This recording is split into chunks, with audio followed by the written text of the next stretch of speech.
please lah buat kalian semuanya yang fans garis keras DC batu ngomongin DC lebih baik dari Marvel, lebih baik dari segalanya, please kalian juga harus menerima fakta gitu. Karena gue pribadi juga fans dari DC sebenarnya. Tapi entah kenapa gue melihat bahwa langkah James Gunn akhir-akhir ini makin redup.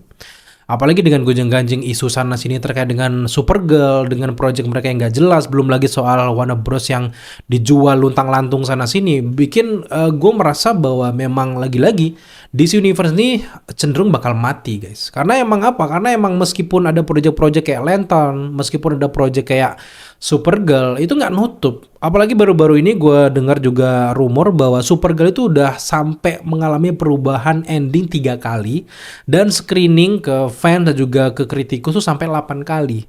Dan tanggapan para fans pada kala itu bilang bahwa ending dari Supergirl ya biasa aja, nggak yang berkesan, dan juga cenderung juga Krem sebagai sang villain utama dari film ini nggak greget, biasa aja, jadi pusing. Dan biasanya ya dalam beberapa proses pembuatan film memang PH ataupun pihak-pihak yang bikin film tuh mengundang orang-orang yang kritikus dan sebagainya untuk mengomentari film mereka, apa yang kurang, apa yang ini, setelah itu mereka perbaiki. Itu maksimal ya 2 kali lah, paling jelek mungkin 1 kali perubahan, tapi ini sampai 3 kali.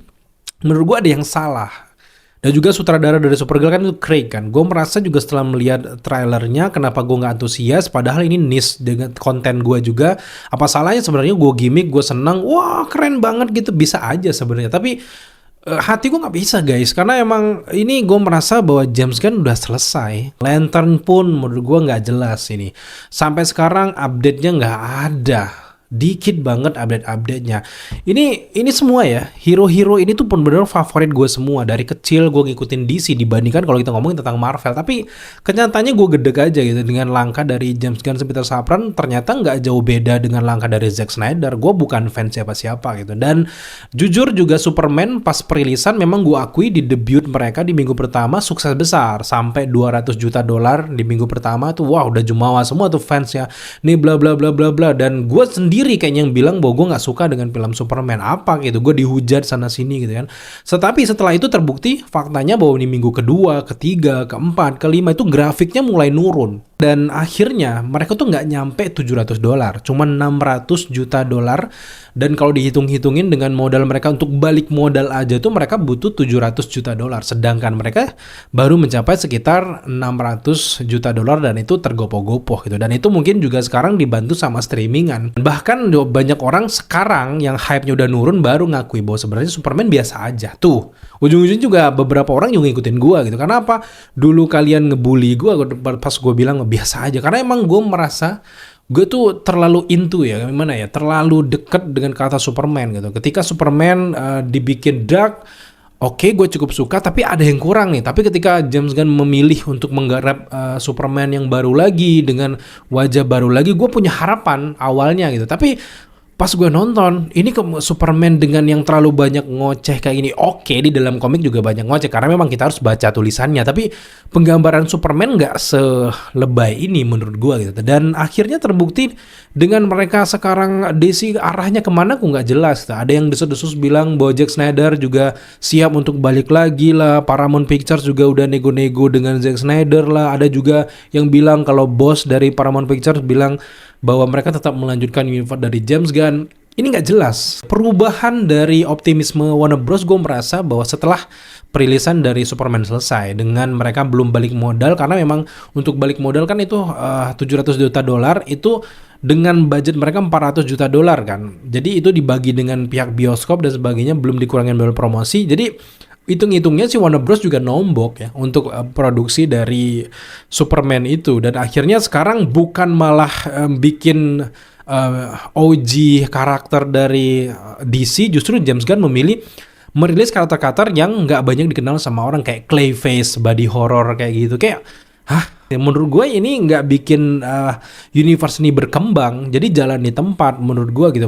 Cukup menurut gue James Gunn eksperimennya untuk jadikan DC Universe sebagai wahananya. Menurut gue ini nggak cocok untuk jadi wahana, karena ini universe sudah jadi dan fans pengen lihat kemajuan lebih baik daripada Zack Snyder. Tapi kenyataannya nggak ada gitu. Justru mereka pengen ngerilis lagi-lagi Lantern, kemudian juga Clayface, kemudian juga akhirnya Creator Commandos. Siapa, kita nggak peduli tuh. Kenapa nggak rilis si Trinity karakter mereka kayak Superman, terus juga Batman, terus lanjut lagi Wonder Woman. Itu dulu yang di awal. Ini malah bereksperimen mulu. Dan menurut gue James Gunn terlalu lebay untuk bikin DC ini jadi wahana dia sendiri yang akhirnya keberatan nama ya. Dan menurut gue juga villain dari DC Universe sampai detik ini nggak ada yang ikonik-ikonik banget gitu. Kalau kita bandingkan paling dekat ya Marvel. Marvel dari awal jelas di Infinity War mereka ada Thanos.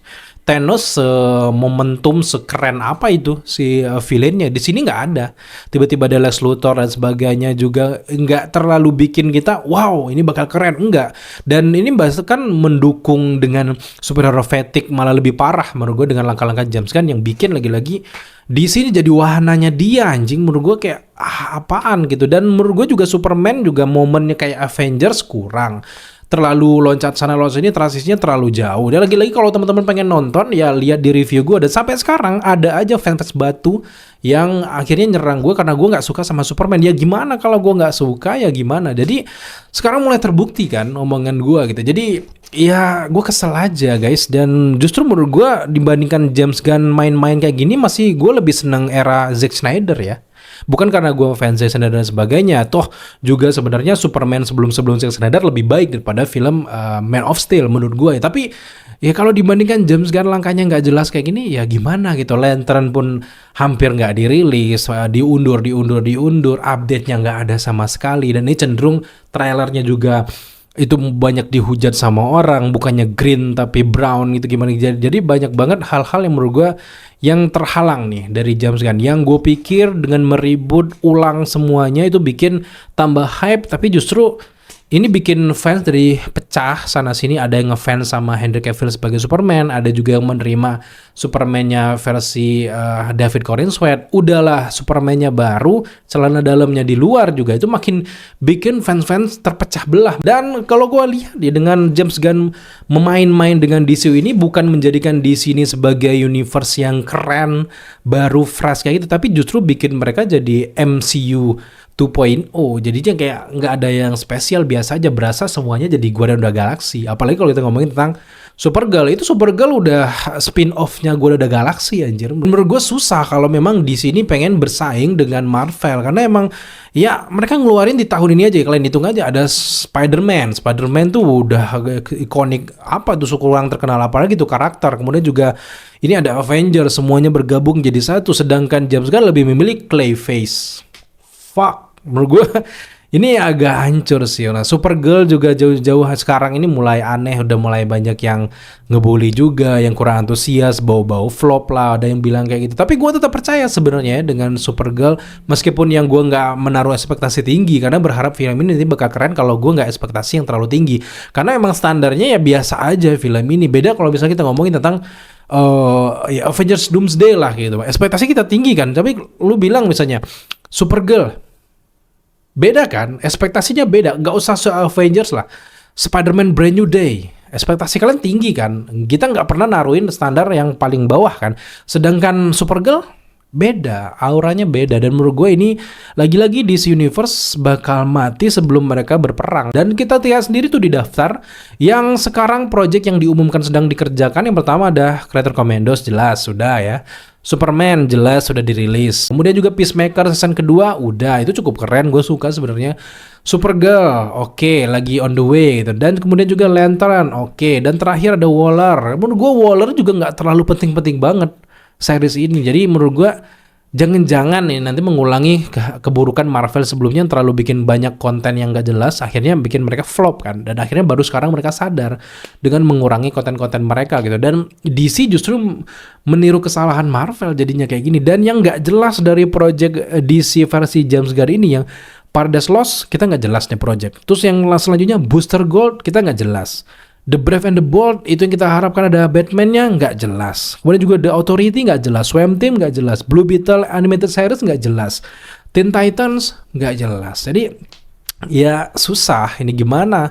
dengan batu-batunya fans DC Oknum ini jadi bikin kita juga kesel karena emang pas perilisan filmnya kalian nggak datang ke bioskop itu percuma aja, kalian nggak mendukung. Jadi ketika rilisnya Superman ya fandom-fandom besar aja di minggu pertama, setelah itu yang FOMO tuh nggak ada. Beda kalau kita ngomongin tentang ya paling dekat lagi-lagi kita bandingin dengan Marvel, banyak yang FOMO karena memang marketingnya bagus, kemudian juga development karakternya udah mulai kenal lah orang-orang dengan karakternya. Sedangkan kalau tiba-tiba munculin Booster Gold, siapa yang paling kenal ya orang-orang kacamata yang suka baca komiknya di sudut kamar mereka aja yang kenal dengan Booster Gold. Kenapa nggak langsung Batman dulu, Wonder Woman dulu yang udah dikenal, kalau nggak ya The Flash dulu, itu kayak enak aja liatnya sih. Menurut gue ini keresahan sih ya.